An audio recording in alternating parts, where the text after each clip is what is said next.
Say, kids, what time is it?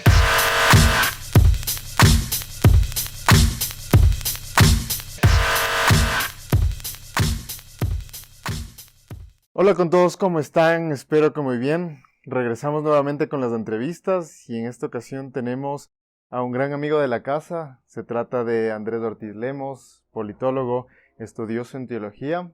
¿Cómo estás, Andrés? Hola, Andrés. Los nombres nos tocaron repetidos, oye. Andrés. Por favor, Andrés, comience contándonos lo más importante de la entrevista. ¿Quién es Andrés Ortiz Lemos? Lo que a ti te parezca pertinente contarnos.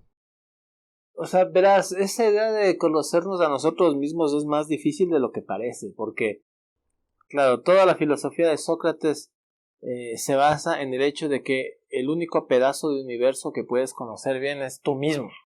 Por eso dice, conócete a ti mismo como si fuera la gran epopeya de la filosofía, ¿no? Entonces, cuando me preguntas quién soy, me dejas perplejo porque no sé qué decirte. O sea, probablemente Un juego socrático. no, claro. ¿Quién soy? O sea, hay este filósofo alemán, ¿no?, que se llama Heidegger, y él tiene la misma duda: ¿qué son las personas, ¿no? ¿Qué son los seres humanos? Entonces él llega a la conclusión de que somos algo que ha sido arrojado a la existencia fuera de su voluntad, ¿no? Le llama el ser arrojado, el Dasein. Entonces, ¿quién soy yo? Soy el Dasein, digamos, ¿no? El ser arrojado a la existencia, perplejo de su propia existencia. ¿Ya? Entonces, tan confundido de mi propia existencia como cualquier otra persona. Entonces, digamos, ¿quién soy? No sé. Desde esa perspectiva, digamos, filosófica, no tenemos total certeza de quiénes somos. Ahora, probablemente lo que quieras saber es cuáles han sido mis intereses intelectuales. Bueno, digamos que podría decirse que soy un politólogo, alguien que tiene intereses relativos a la filosofía y la teología, alguien que esté interesado en escribir, enseño también. Esos son los ámbitos que conozco de mí mismo, de los que te puedo hablar ahorita cuando me preguntas quién soy, ¿no? Entonces, digamos, alguien que esté interesado en temas políticos, teológicos, en temas literarios, ya. Desde esa superficialidad, ¿no?, del ser, puedo decirte quién soy. De ahí, más profundamente de eso, te tendría que decir que no sé. Pero bueno, con eso ya tenemos para ir desarrollando en el camino. Y me viene la siguiente pregunta. ¿Cómo te defines a ti en cuanto a corriente, filosofía o ideología política? Verás, me gusta mucho este tema, aunque pueda ser trillado y hasta medio superficial, esta idea de Ayn Rand sobre el objetivismo. ¿Ya? Ella lo explica de forma bastante sofisticada en unas novelas que tiene. Por ejemplo, El manantial, pero principalmente La rebelión de Atlas, y esa filosofía es del objetivismo. ¿Y cómo podríamos definir el objetivismo para que sea más entendible? Yo le podría definir desde el título de una película de Woody Allen, ¿no?, que se llama Lo que sea que funcione. Digamos, si me preguntas a mí cuál sería el lineamiento que yo preferiría defender, sería el del sentido común, lo que funciona, lo que pragmáticamente sirve, ¿ya? Y desde esa perspectiva, digamos, me podría estar sintiendo alguna simpatía por el objetivismo, ¿no? Pero tal vez te podría complementar diciendo que una posición que defiende el sentido común. Ahora, cuando yo digo el sentido común, lo digo con trampa, ¿no? Es un poco, incluso para entrar en la polémica con ciertos lineamientos ideológicos, porque hay varios intelectuales metidos en ideología, especialmente desde la izquierda, que dicen que el sentido común es una especie de construcción social impuesto por la clase dominante, ¿no? Tienes ahí un autor que se llama Antonio Gramsci, un sindicalista italiano, ¿no? Un sindicalista hábil con el tema redundo del sindicalismo, que plantea que el sentido común es una imposición de la clase dominante. La clase dominante te dice qué es lo que tienes que pensar y lo que tienes que percibir del mundo. Yo, por otro lado, pienso que el género humano, la especie humana, tiene ciertas condiciones intelectuales que le permiten tener una noción homogénea de lo que es el darse cuenta de su entorno, el buen sentido, ¿no?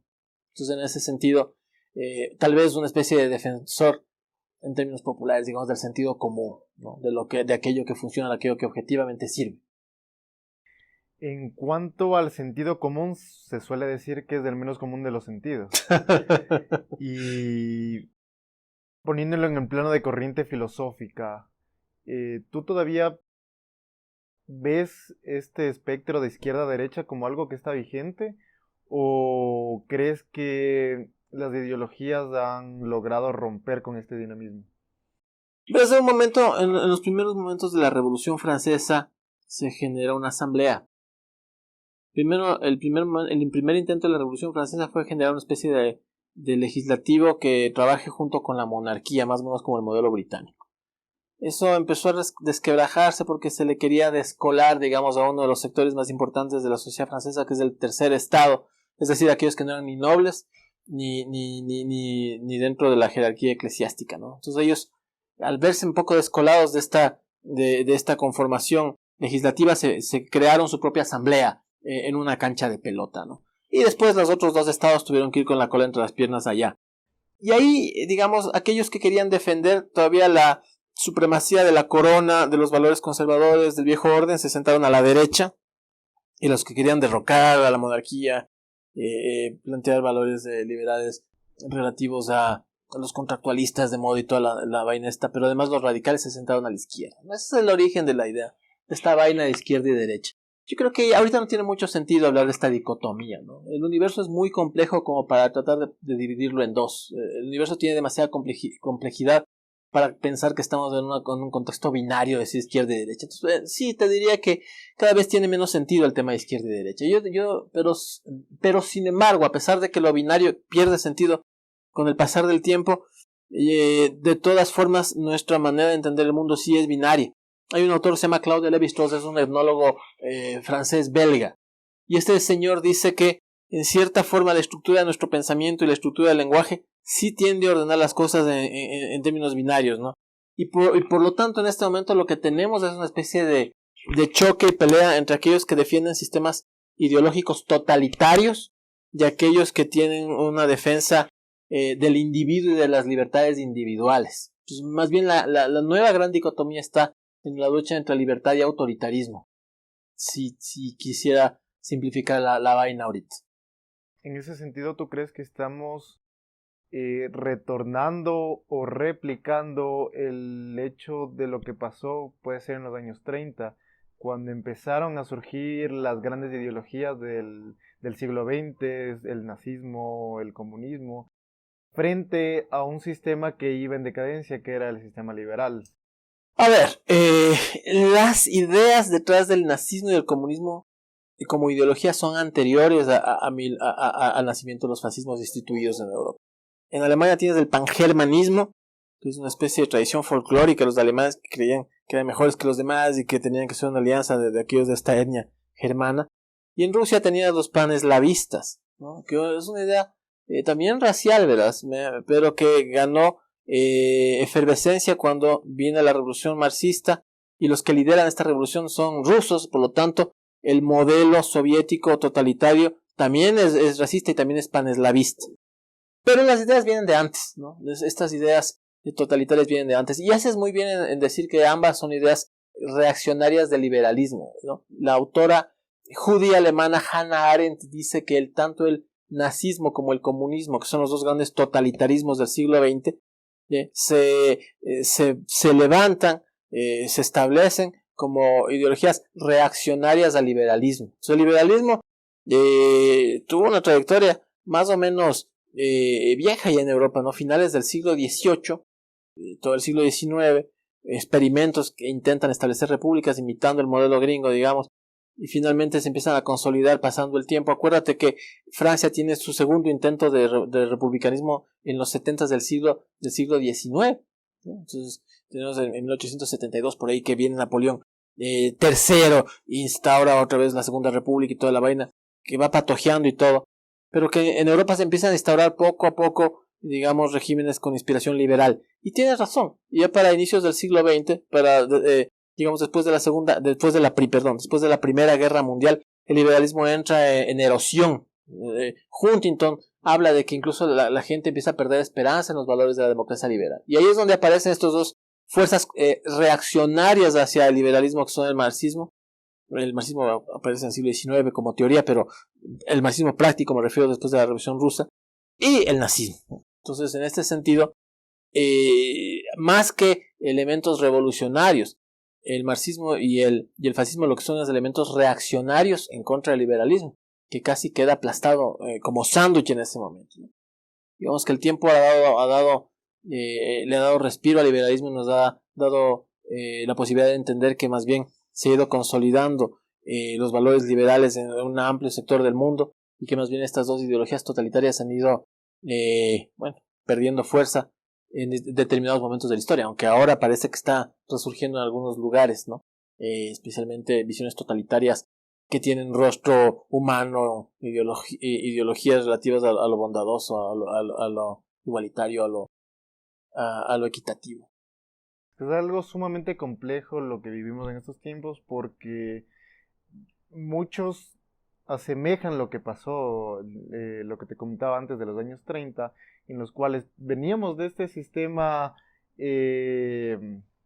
ya de un liberalismo tardío. Liberalismo surge precisamente para oponerse a los sistemas mercantilistas, a los sistemas de los imperios decadentes. Y el conservadurismo Y tiene su tope.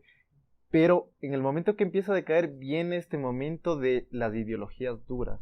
Y en este momento de las ideologías duras es donde abundaban lo que no abundó antes, pese a lo que la gente puede creer, que es genocidios de gran escala. ¿Tú crees que estemos volviendo a algo parecido en este momento de erosión del sistema de democracia liberal y representativa? Los genocidios se estrenan un poquito antes del siglo XX. Tenemos un rey belga, Leopoldo, me parece que se llama ese señor, que cometió un gran genocidio en el Congo. Alrededor de 5 millones de seres humanos, habitantes nativos de este sector, el Congo belga, fueron asesinados por este salvaje, ¿no? De valores súper ultra conservadores, ¿no? Entonces, en este sentido, tenemos estos genocidios. Y después, claro, tenemos los grandes genocidios del siglo XX, ¿no? Los generados por los nazis, especialmente ya finalizado los 30, ya durante la década de los 40 en Polonia. Pero también tenemos los grandes genocidios generados por causa de la Revolución Soviética, los gulags, las persecuciones, las muertes, el genocidio en Ucrania, por ejemplo, y los grandes genocidios que se ocurren en China en los 50, el gran salto hacia adelante, y posteriormente, unos años después, la revolución cultural china. Pero en ese sentido, más que de un tema ideológico, el tema de los genocidios tiene que ver con un tema de poder sin contrapesos. Cuando cualquier persona de cualquier ideología, y no una persona psicópata, sino una persona normal, tiene poder ilimitado, los resultados son genocidio. ¿Cuál es probablemente la mejor posibilidad de tener un antídoto contra los genocidios? Los balances los sistemas de balances que hacen que el poder no sea absoluto. Cualquier persona que tenga poder absoluto, de la ideología que sea, eventualmente va a desembocar en un abuso de ese poder. Así es como funcionan nuestras mentes. Hitler, Stalin, Mao Zedong, el rey Leopoldo, esos tipos no necesariamente eran psicópatas, y esto puede sonarte raro. Dices, no, pero Stalin, Hitler, Mao Zedong, el rey Leopoldo, que mataron millones de personas, Pol Pot en Camboya, que mataron millones de personas, deberían de haber sido psicópatas. Y lo más aterrador de esto es que no, es que eran personas normales. Eso es lo aterrador de esto, que cualquier persona que acumula una cantidad ilimitada de poder y que no tiene balances de ese poder, que no tiene contrapesos, va a terminar corrompiéndose y va a terminar imponiendo una voluntad, va a terminar hacer que su pulsión, ¿no? Las pulsiones de muerte de las que habla Freud, aquello que duerme en el ello que llama Freud, o el id, sean desencadenadas, porque no va a tener barreras que se lo impidan. Una persona con todo poder es una persona que inevitablemente sacará fuera todas sus pulsiones y generará esto que se conoce como los genocidios. Y en ese sentido no necesariamente entra la ideología. En ese sentido entra la posibilidad del ejercicio de poder ilimitado sin instituciones o sin sistemas que contrapongan ese poder. En ese sentido el liberalismo, digamos, no es que estoy haciendo propaganda del liberalismo, no me interesa hacer propaganda de ninguna ideología, pero el liberalismo lo que plantea es la posibilidad de tener instituciones que generen barreras para que el ejercicio del poder no se desboque. Muy interesante lo que dices y me recuerda a ese gran libro de Steven Pinker de los ángeles y demonios que tenemos dentro. Y lo que tú estás diciendo, o sea, no necesariamente eran psicópatas, sino gente normal que acumuló mucho poder. Ahora, ¿cómo impedir que se aglutine el poder? Me pongo a pensar ahora mismo en el desencanto de lo que te decía antes, de la democracia liberal. Eso hace proclive que surjan los autoritarismos y próximamente los totalitarismos desde el camino. ¿Cuál es el antídoto? La democracia liberal no es que es una gran panacea, ¿no? No es, porque realmente no es, pero es un mecanismo que hemos encontrado a las sociedades humanas para que ninguna persona piense que es una especie de semidios o sujeto al cual no se le puede limitar sus deseos, ¿no? Acuérdate que este gran líder de Uganda, Idi Amin, llegó a hacer un ejercicio de poder tan absoluto que se comía a sus enemigos. Imagínate, o sea, ya este tipo de pérdida de la razón y de pérdida del sentido del balance, ¿no? En cambio, el liberalismo lo que te dice es que tú tienes un poder limitado. O sea, tienes otras instituciones que también manejan poder. Montesquieu y este señor Montesquieu basado en un pensador británico inglés que se llamaba John Locke, entienden la necesidad de que las personas que ejercen dominio tengan otros actores que puedan detener su voluntad, ¿no? En este caso, en el caso británico, el Parlamento. Pues Montesquieu te hablará también del Parlamento y el sistema judicial separado de aquellos que ejercen la función de ejecutar, o sea, la función ejecutiva. En ese sentido, digamos que el liberalismo nos ha dado una salida. Puede haber cosas mejores que el liberalismo seguramente, ¿no? Pero habrá que inventarse, o habrá que decirnos, o habrá que mostrarnos instituciones o sistemas mejores que los republicanos. Seguramente podrán existir, pero en este momento, ya te dije antes que en cierta forma soy un defensor de lo pragmático, ¿no? En este momento lo que tenemos es la experiencia del sistema liberal que ha funcionado mejor. Ahora, ¿qué pasa con las nuevas ideologías? Te dicen, no, lo que necesitamos es un compañerito que sea éticamente mejor que los demás, moralmente superior a los otros, o una ideología que sea buenita, y a esta ideología que es buenita le vamos a dar todo el poder. Ya, entonces ahí está el círculo vicioso. Cualquier cosa que tenga todo el poder es un boleto al genocidio, es un boleto a Auschwitz. En ese sentido que tú estás hablando, me recuerda mucho al punto de que mucha gente ve las instituciones en el sentido ideológico. Me pongo a pensar la democracia, en lugar de verlo como una tecnología social. Sí. No tiene nada de malo pensar en una tecnología social. Muchos autores críticos a lo que ellos llamarán la biopolítica. Pienso en dos. Un autor italiano llamado Agamben y este francés, es el tío Lucas, creo que se llama. No, Michel Foucault. No. Estos dos autores son muy críticos a la posibilidad de tener estas tecnologías, ¿no?, de administración pública. Y tienen razón en algunas cosas, ¿no? O sea, eventualmente puede deshumanizarte una tecnología burocrática en el control de personas, ¿no? Sí, pero es un riesgo que podría valer la pena correr. O sea, yo quiero que cuando estoy en el auto el semáforo rojo haga que alguien pueda pasar mientras otros paran. Y así en el sentido burocrático, así en el sentido legal, así en el sentido de las instituciones liberales que tienen leyes, normas, instituciones que puedan hacer que la cosa funcione. El chiste es que este tipo de funcionalidad de las sociedades, ¿no? Pienso en algunos sociólogos como tal como Parsons, ¿no?, que hablará de lo estructural funcionalista, ¿no?, que las sociedades funcionan de acuerdo a que todo esté ordenado. No me voy a meter a hablar de eso específicamente, pero no necesariamente esto es malo, no necesariamente esto es algo terrible. Está bien que exista un orden dentro de las sociedades y una estructura. Ahora, aquí viene la crítica a eso, pero hay una crítica que viene de un autor muy inteligente que lo critica de manera sobria y efectiva, que se llama Junger Habermas, ¿no? Habermas dice, está bien que existe un sistema, ¿no? Está bien que dentro del sistema hay un subsistema económico, un subsistema político que ejerza su función. Eso está bien. Lo que no está bien es que estos sistemas cosifiquen la esencia del ser humano. El ser humano es una cosa que tiene que habitar en un correlato de procesos de entendimiento que Habermas llamará el mundo de la vida. Y este correlato de procesos de entendimiento que él llama el mundo, como ya dije antes, el mundo de la vida, eso está por encima de lo sistémico. Por lo tanto, lo que no valdría la pena es que estos sistemas encarcelen al ser humano. Un ejemplo, esta vaina del control que tuvimos con el tema de la pandemia, sí es un ejemplo de colonizar el mundo de la vida desde los sistemas. Entonces, sí nosotros sí hemos visto cómo los sistemas a veces nos pueden cosificar.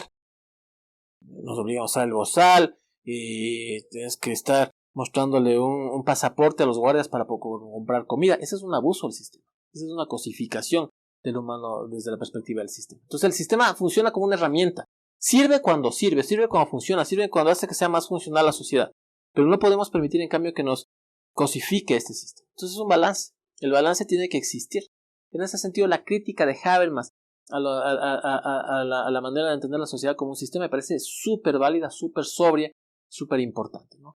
Lo importante es no beatificar o no, digamos, divinizar nada, ¿no? Ni siquiera las mismas instituciones de la democracia liberal. Mira qué interesante. Las instituciones de la democracia liberal sirven cuando sirven. En el momento en que se convierte en un tema ya opresivo, ya dejan de servir. Pero esta idea de entenderlas desde el sentido común me parece que es el nombre de lo que podría ser exitoso, digamos, ¿no? Me hablas de Habermas, hablaste también de Foucault. Me viene a la mente también Marcuse. Entonces, ¿tú encuentras algo de sentido en las teorías que se desprenden de todo lo que viene del posmodernismo y lo que estamos viviendo ahora mismo? O sea, estamos viviendo una sociedad postindustrial, estamos viviendo una sociedad completamente tecnológica, en la cual lo real se difumina, las redes sociales Así es lo que dicen, dominan. ¿no? Pero no. El hecho de que alguien perciba la realidad como difuminada no significa que la realidad esté difuminada. Hay que tener mucho cuidado con eso.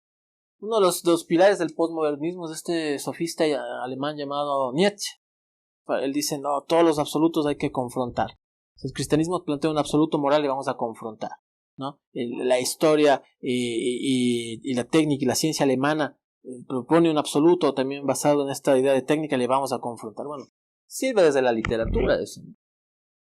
Pero hay que tener mucho cuidado. O sea, la realidad existe independientemente de nuestras percepciones, ¿no? Tú puedes relativizar todo. Tú puedes relativizar esta mesa como quieras, como te dé la gana, pero la mesa no va a desaparecer porque vos la relativizas. Entonces, cierta forma es un proyecto fallido, el proyecto postmoderno. Hay un autor belga, ya hablamos de este, se llama Claude Lévi-Strauss, tuvo un proyecto, ¿no? Basado en cierta forma en la gramática de Saussure, en el estructuralismo semiótico de Greimas, ¿no? Entonces este proyecto estructuralista, dice, ¿no? Como nuestro lenguaje tiene una estructura, entonces nuestra forma de pensar que se basa en el lenguaje también es estructural. Entonces es un proyecto estructural. Entender las sociedades en base a un ordenamiento, voy a repetir por tercera vez, pero no me queda más, un ordenamiento que es estructural, porque como nuestro lenguaje es, voy a repetir de nuevo, como nuestro lenguaje es estructural, nuestro pensamiento también lo es, por lo tanto podemos entender al ser humano desde esta manera, ¿no?, ordenada de entender las cosas. Es un proyecto interesante, pero la complejidad del mundo y la complejidad de la mente humana hizo que sea insostenible ese proyecto. Pero la solución del posmodernismo, ¿cuál es? Lévi-Strauss propone un modelo muy complejo que cada vez se va haciendo más complejo, que es demasiado difícil, que es dificilísimo de asimilar. ¿Y cuál es la solución del posmodernismo? Dice, patear el tablero de ajedrez. Es decir, no todo es relativo. Es una salida estúpida, es una salida chafa, es una salida simplona. Plantear la idea de que prácticamente todos los elementos que pueden ser absolutos son relativos no es un aporte de nada. Es como estar jugando al ajedrez y ver que no vas a ganar y patear el tablero. Ese es el posmodernismo. Y entras en un callejón sin salida porque te dicen la verdad es que no hay verdad, pero estás diciendo una verdad. La única verdad es que no hay verdad y entras en ese callejón sin salida. Eso es tecnocumbia. Sí, no, eso es pereza, ¿no? Es pereza de poder entender ciertos elementos que sí son tangibles y que sí son entendibles de la manera como se comportan los seres humanos en sociedad. Y al ver que se hace demasiado compleja esta posibilidad, pateas del tablero y sales con estos temas postmodernos, ¿no? Hay un libro muy interesante que debería ser obligatorio en todos los colegios, no obligatorio, pero muy recomendado. Es La Tabula Rasa de Steven Pinker, ¿no? Steven Pinker es un epistemólogo, de verdad, no epistemólogo de los... O sea, realmente es un estudioso del elemento humano, del cerebro humano, de cómo funcionan nuestras neuronas en relación también al lenguaje. Y él plantea que existen ciertos absolutos, es en cierta forma un continuador de los proyectos de Kant, ¿no? Sobre la posibilidad de que haya a prioris de nuestra mente humana. Y desde esta perspectiva de Ernest Cassirer, esta idea de que existen elementos que sí son asideros, ¿no? Estables de cómo funciona nuestra mente. Ese es un camino interesante, pero es el camino de la ciencia. Y Steven Pinker en cierta forma es un científico más que un filósofo. Me parece válido, ¿no? Yo coincido con Bertrand Russell en el sentido de que para Bertrand Russell la filosofía es esa cosa que ocurre después de que has agotado todos los medios de la ciencia. Primero llegas a todas las posibilidades de la ciencia, agotas todas las posibilidades de la ciencia y ahí puedes hacer especulación filosófica. Esa es la filosofía que para mí tiene más valor. Y en ese sentido los relativismos, ¿no? Las posverdades, la tecnocumbia, no tiene demasiada... se evapora un poco como humo, como jarrasca. Y es interesante que menciones Steven Pinker nuevamente en la entrevista, porque se me viene a la mente esto de que hablaba de que se cree que venimos como una hoja en blanco y venimos con ese software interno que simplemente venimos al mundo y funciona de por sí. Pero tú me hablas de la ciencia, me hablas de los absolutos y se me viene al campo de lo que tú también has estudiado, que es la teología y el campo de Dios. Y ¿cómo consideras tú, por ejemplo, al estudio de Santo Tomás de Aquino y esa forma de tratar de traer la lógica, de traer la razón a lo que es Dios? ¿Cómo tú compaginas tus estudios de teología y tus estudios científicos? La Suma Teológica de Tomás de Aquino es un trabajo fallido. Cuando Tomás de Aquino tiene un delirio místico al final de su vida, cae desmayado, está unas horas en éxtasis, le despiertan y dice: todo lo que escribí, olvídenlo, dicen. ¿Por qué? Porque Santo Tomás de Aquino rescata a Aristóteles, ¿no? Acuérdate que Aristóteles entra a Europa por musulmanes y por judíos. Averroes, Avicenas, meten a Aristóteles en Europa, y Tomás de Aquino rescata esa posibilidad de entender la filosofía desde elementos lógicos, desde el sistema aristotélico lógico. Entonces parece maravilloso, y de hecho lo es. La Suma Teológica es una catedral. El problema es que Santo Tomás de Aquino hace trampa ahí porque es tan dogmático en cuanto a su afinidad con la Iglesia Católica, que tiene los juegos lógicos aristotélicos, pero al final del día resuelve estos ejercicios lógicos diciendo: no, pero esto es verdad porque así lo dice el Papa, esto es verdad porque así está escrito en la Biblia. Y ahí se salta toda esa maravilla que estaba trabajando. Te digo, ¿no? Es un libro gigantesco de Suma Teológica, ¿no? Del cual solo he estudiado algunos de los libros dentro de la Suma Teológica. Pero se entiende, ya puedes ver ahí, ¿no? Que la manera como responde a los cuestionamientos aristotélicos Tomás de Aquino es echando mano de la dogmática, ¿verdad? Y ese es un error que él estaba consciente de que estaba cometiendo. Y así no funciona, no, Dios no está sujeto a los dogmas institucionales o burocráticos ni siquiera de la Iglesia. En ese sentido, por eso es que Tomás de Aquino al final de sus días dice: chuta, todo lo que hice antes, olvídenlo, ¿no? Siempre hay un espacio para el misterio dentro de la teología. No es que es algo que podemos dar como sentado o como cognoscible. Dios siempre va a ser incognoscible. ¿Tú tienes alguna fe? ¿Te relacionas? Yo soy cristiano confesante, ¿no? ¿Qué me refiero con confesante? Tomo ese término de Dietrich Bonhoeffer. Acuérdate que los nazis en Alemania de los 30s y 40s quisieron reemplazar el cristianismo por una suerte de cosa mitológica nazi, con mitos nórdicos, reemplazar la fe cristiana, reemplazar la idea de que Jesús era judío, una barbaridad. Las runas, vienen todas. Sí, una barbaridad. Entonces, ¿qué hace Dietrich Bonhoeffer y algunos teólogos? Dicen: nosotros nos vamos a rebelar contra esta barbaridad, nosotros somos cristianos confesantes, es decir, cristianos que resisten desde los elementos básicos de la fe, digamos, absolutos, digamos, en cierto sentido, ¿no? Y sí, yo me autodefino de forma pública como cristiano, y creo en los dogmas del cristianismo, ¿no? Son poquitos, ¿no? Dogmas: la encarnación de Cristo, la resurrección de Cristo, pocos dogmas que mantengo y que son parte de mi creencia y de mi cosmovisión. ¿Y cuál es el valor de esos de esos principios cristianos que tú crees que, o por qué crees que deben perdurar en el siglo XXI, donde se supone que impera la razón? Me parece que es una de las fuerzas civilizatorias más, bueno, si me preguntas a mí, yo te diría que la fuerza civilizatoria más grande de la historia humana es el cristianismo. Esa es la primera fe, la primera religión donde efectivamente hay un sacrificio por remisión de pecados, pero ese sacrificio no es un niño, acuérdate que los cananeos sacrificaban niños, no es una mujer, acuérdate que los incas sacrificaban mujeres, acuérdate que Agamenón, el rey de Esparta, le sacrifica a su propia hija antes de ir a la guerra de Troya.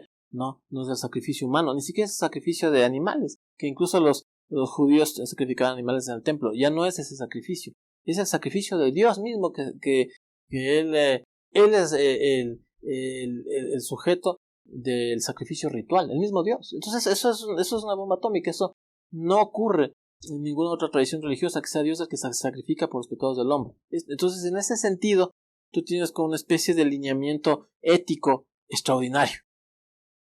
Hay un intento por explicar las categorías éticas del cristianismo, despojándole del tema de los milagros, y lo escribe León Tolstoy, se llama El Evangelio de Tolstoy.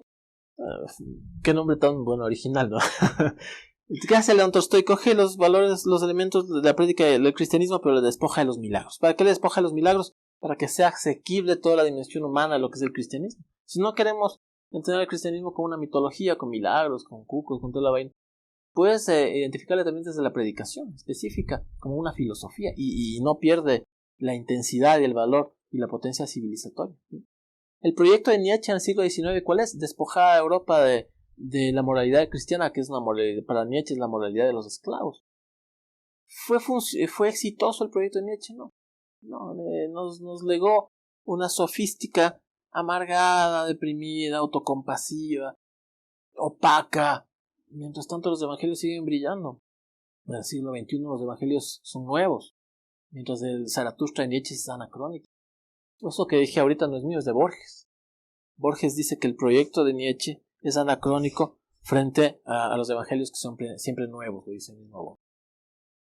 Aunque me parece muy interesante todo lo que estamos hablando, no quisiera enfrascarme en eso y poder avanzar un poco más. Vamos al chisme. Hablamos ya sobre ti, hablamos sobre ideología, hablamos sobre filosofía, incluso sobre teología. Pasemos a otro de tus grandes talentos, la escritura. Tú eres un escritor de varias obras, una de ellas es las Crónicas del Socialismo del siglo XXI, en coautoría con Luis Espinosa Godet, que de hecho estamos en casa de Luis Espinosa. Agradecimientos al gran Luis.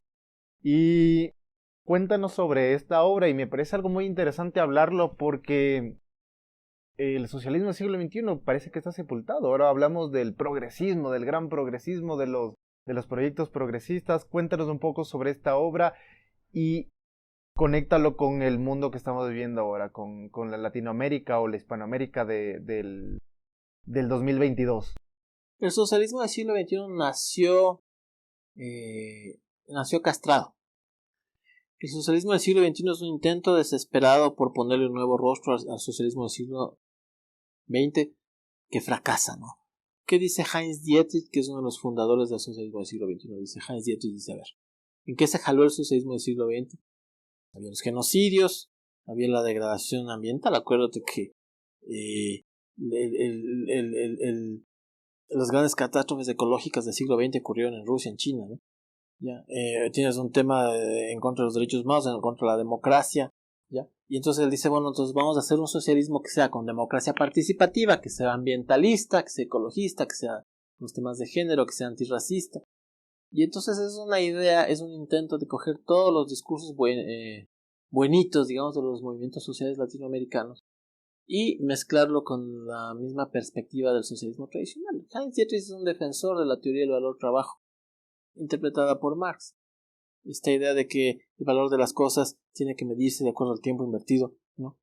El tiempo socialmente necesario, llamado, es una cosa que tienes que calcular, ponderando las actividades y el tiempo de trabajo que varios actores generan, y cómo puedes intercambiar eso, ¿no? Pues es inmedible. Hay un montón de libros y de estudios y de papers en Estados Unidos y en Europa que tratan de ver cómo puedes medir eso y no puedes. Entonces Heinz Dietrich dice, bueno, hay un autor británico que se llama Arno Peters y él tiene un algoritmo que se llama la rosa de Peters donde vas a calcular el precio de las cosas, ¿no? Entonces Heinz Dietrich en ese sentido es bien ortodoxo, ¿no? Lo que dice es que el precio de las cosas en el mercado debe definirse de acuerdo al tiempo que dedicaron las personas para generar determinadas mercancías. Es decir, es un ejercicio pero brutal, ¿no? Matemáticamente, además, él dice que Arno Peters lo logró, pero hasta ahora no he visto que haya llevado a fines prácticos y correctos todo este proyecto que plantea. En ese sentido, es esta imposición, ¿no?, de ciertos lineamientos y dogmas del socialismo tradicional ya en el siglo XXI, pero perfumado con todos estos discursos de los movimientos sociales y este discurso moralmente superior que tiene la izquierda, digamos, contemporánea. Entonces es algo que nace de esta mezcolanza y al final de cuentas a lo que nos condujo son unos sistemas populistas, ¿no?, de líderes que se tomaron el poder no a través de sistemas revolucionarios, sino desde una forma gramsciana, ¿no?, a través de sistemas de tomas de posiciones, tomas de guerras de posiciones, que llamaba Gramsci, ¿no? La captura paulatina de instituciones políticas, y lo que vimos que ha pasado en Latinoamérica, por ejemplo, en Venezuela, en Bolivia, en Ecuador, en Argentina, que está a punto de regresar, ¿no? Estamos a punto de ver eso de nuevo en Brasil, probablemente en Colombia. En ese sentido, ese proyecto básicamente es una careta amigable del socialismo tradicional. Y es curioso de lo que te decía antes, ya no lo llaman socialismo del siglo XXI porque ya es una mala palabra, ahora lo llaman los pueblos progresistas y los movimientos progresistas y este tipo de cosas. En su momento convencieron y vencieron, ahora solo vencen pero no convencen tanto, es el caso de Chile, es el caso de Perú mismo que ahora tiene problemas. ¿Qué futuro le ves tú a estos sistemas y cuál es el antídoto? Porque parece que no hay antídoto por lo menos en los países de Hispanoamérica, parece que no hay antídoto. Regresan y regresan y regresan, no hay forma de pararlos y cuando hay unos cambios en este péndulo, fracasan y vuelven estos sistemas diciendo el eslogan, antes estábamos mejor.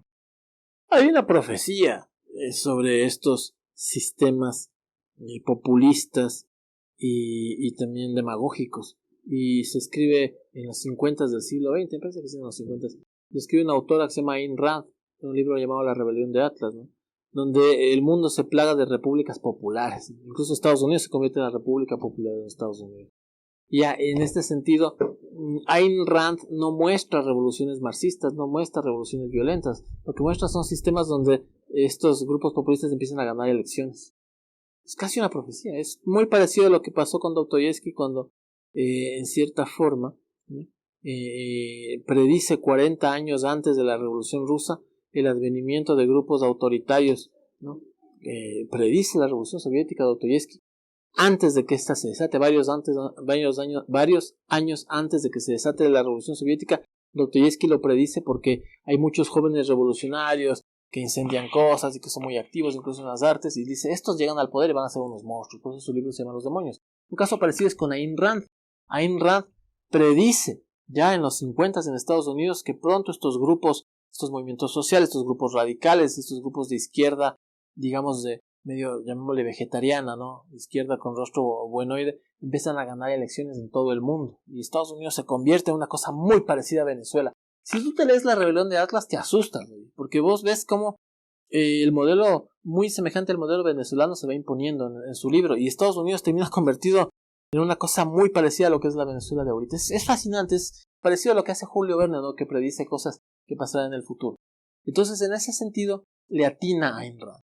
Y la respuesta que yo te daría no es optimista, es que probablemente la democracia ha llegado a un punto en el que la posibilidad de que grandes masas, grandes cantidades de la población puedan empezar a poner candidatos o políticos que reaccionen a ciertos lineamientos discursivos que suenen mejor. Y en ese sentido los populismos podrían ser el gran fenómeno del futuro y del presente. Yo creo que los populismos tienen todavía mucha cuerda. Probablemente veamos un retorno de movimientos de esta naturaleza en Latinoamérica que serán muy difíciles de superar, ¿no? Y eso es algo que probablemente va a causarnos muchos problemas en el tiempo presente, en el mediano plazo, la verdad. ¿Tú le ves de alguna forma de poder parar y en ciertos aspectos revertir este proceso? ¿Cuáles son los anticuerpos que debe tener la sociedad para enfrentarse a estos procesos? Umberto Eco, este pensador italiano, nos da una clave cuando habla. Hay un librito que se llama La estrategia de la ilusión, se llama este librito, y ahí habla de una categoría, de una estrategia que se llama la guerrilla semiológica. ¿Qué dice Umberto Eco? Dice: es imposible que nos bombardeen con tanta propaganda, con tanta vaina, con tanto discurso populista. No hay forma de evitar este bombardeo, pero lo que podemos hacer es revertir cómo interpretamos esa información. En eso somos libres, en cómo interpretamos las cosas somos libres. En ese sentido, la guerrilla semiológica es una estrategia que tiene el individuo para saber cómo lee los elementos que le son impuestos a través de políticos y medios de comunicación. Yo creo que estoy bastante decepcionado de los políticos ahorita, ¿no? No creo que los políticos sean la gran opción del futuro. En mi opinión, puede ser falible, ¿no?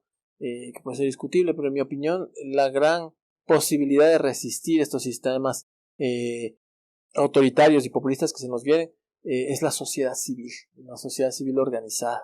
Y cuando hablo de sociedad civil organizada no me refiero a los movimientos sociales repetidores de consignas, ¿no?, que ahora abundan, sino me refiero a grupos civiles conscientes de lo que está pasando, con la capacidad de influenciar en los sistemas políticos. Y para eso vamos a necesitar una buena carga de cultura política y cultura cívica, y eso es un montón de trabajo que hay que hacer. O sea, la salida no va a ser fácil, es una salida que nos exige un montón de trabajo duro, y trabajo que tiene que ver con vincularnos con otros individuos. Mira que no estoy hablando de masas, estoy hablando de conjuntos amplios de individuos, ¿ya? Y eso es la clave de la nueva sociedad civil que se nos debe venir para contrarrestar estos autoritarismos potenciales.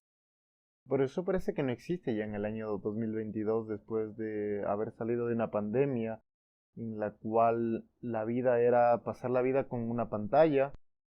El contacto social prácticamente se acabó. En este punto estamos volviendo recién como que saliendo de la cueva, viendo qué es lo que está pasando, cómo crear estos nexos sociales, cómo crear comunidad nuevamente si lo que tenemos es ya un precedente que es sociedades que están completamente atomizadas, y después de la pandemia obviamente se han consolidado estas atomizaciones de la sociedad. ¿Cómo volver a ser una comunidad, un dinamismo? No creas, o sea, hacer comunidad no necesariamente consiste en cogerle la mano a la otra persona, ¿no? Sí pueden existir comunidades virtuales, o sea, la existencia de lo virtual sí puede generar elementos comunitarios. La verdad, Hannah Arendt define al pasto de los totalitarismos, mira, te va a sonar raro, a la masa, y esto te va a sonar extraño, porque la masa, según Hannah Arendt, está formado por personas aisladas. Entonces, espera, ¿cómo? Si están en una masa, ¿cómo son aislados? Esa Hannah Arendt sí. Estos seres aislados, frustrados, atemorizados, resentidos, generalmente muy metidos en uno mismo, se encuentran con otros iguales a ellos. Y esos son los que generan la masa. Entonces puedes tener millones de rostros, pero son millones de personas aisladas a pesar de que estén en un rebaño. ¿Cuál es la salida?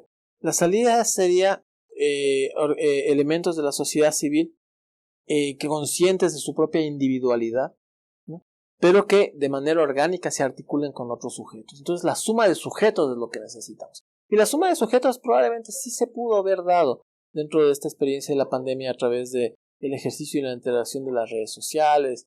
No necesariamente es algo negativo. Las redes sociales más bien cumplen la fantasía de Habermas de la posibilidad de tener una esfera pública, crítica y participativa 24 horas al día. Lo que pasa es que ahora Habermas ya está viejito y él es bien crítico más bien del internet y las redes sociales, pero es porque no se da cuenta de la extensión que pueden tener, ¿no? Más bien yo sí te diría que las tecnologías nos han ayudado a encontrarnos unos con otros, siempre y cuando no se trate de gente que esté buscando otros aislados, ¿no? Sino, y aislados me refiero a personas que en cierta forma han cedido su individualidad a nombre de una ideología, sino personas que son individuos conscientes de su individualidad, de su libertad como individuos, que encuentran otros individuos libres. Por ahí es. Ya pasando al final de este bloque, ya para ir terminando la entrevista, tú eres profesor universitario en una universidad pública, y no cualquiera, sino la Universidad Central del Ecuador, que es famosa por su talante marxista, por su talante muy escorado a la izquierda. Cuéntanos cómo es ser una voz disidente a este pensamiento, dando cátedra aquí. Bueno, me parece muy interesante, ¿no? El hecho de que las universidades públicas están, eh, eh, están financiadas por la suma de individuos libres de una sociedad. Digamos, quien financia las universidades son los sujetos que trabajan, empresarios, pequeños comerciantes, obreros, trabajadores, digamos, profesionales. Y ellos son los que, a través de elementos como, por ejemplo, el IVA, que es el impuesto que va directamente a los fondos universitarios, son los que sustentan la universidad. Por lo tanto, no hay ninguna razón para que una universidad pública tenga una sola línea de pensamiento, porque hay una infinidad de personas con infinidad de pensamientos que son los que aportan para el sostenimiento de la educación pública. Por lo tanto, la educación pública tiene que reflejar esta pluralidad, y esta pluralidad se refleja en diversidad de pensamientos, diversidad de ideas, y en ese sentido se está cumpliendo la misión de que una universidad se constituya en un espacio universal, redundando, ¿no? Donde haya diversidad de formas de ver las cosas, diversidad de formas de entender lo académico, lo social, lo filosófico. Volver al aspecto de universalidad. Volver al aspecto de la universalidad, que es el fundamento de lo que son las universidades. O sea, todo debate es enriquecedor, ¿no? Yo no quiero vivir en una sociedad donde todo el mundo piense como yo. Imagínate qué aburrido tener personas que piensen como yo únicamente. ¿De qué hablas, no? ¿Cuál sería el debate, no? Todo sería un conjunto de acuerdos, ¿no?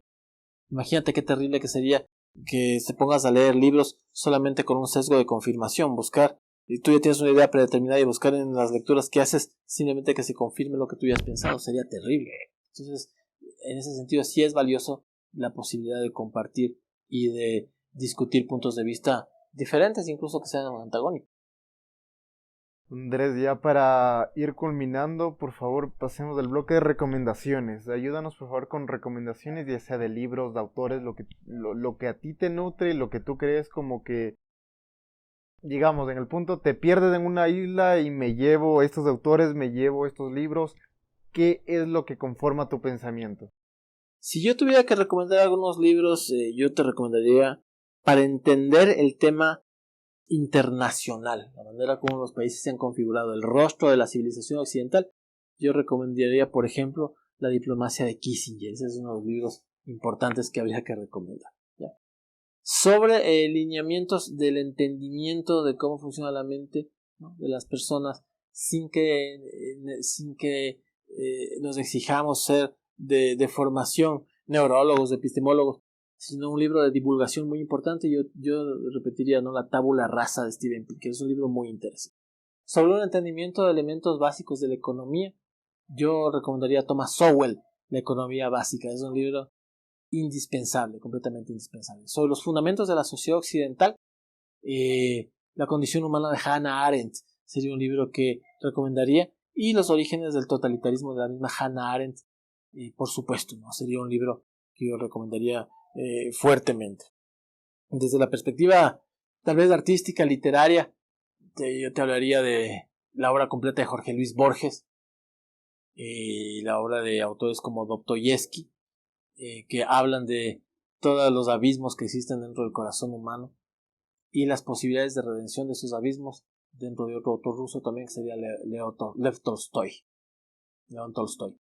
Esos serían algunos autores que me parece que podrían ser indispensables, pero hay un sinnúmero de otros que se podrían mencionar. Digamos que si tuviera que recomendar, te hablaría de estos. Andrés, por mi parte, te agradezco. Eso es todo lo que yo tengo para preguntarte por esta entrevista. Y no sé si tú quieres culminar con un mensaje final.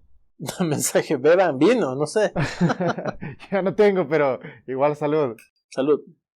Bueno, esto sería todo en esta entrevista. Muchísimas gracias por continuar viendo el canal. Si es que les ha gustado esto, por favor no olviden darle like, comentarlo porque eso ayudaría mucho y sobre todo compartirlo porque estas ideas se tienen que compartir siempre en libertad.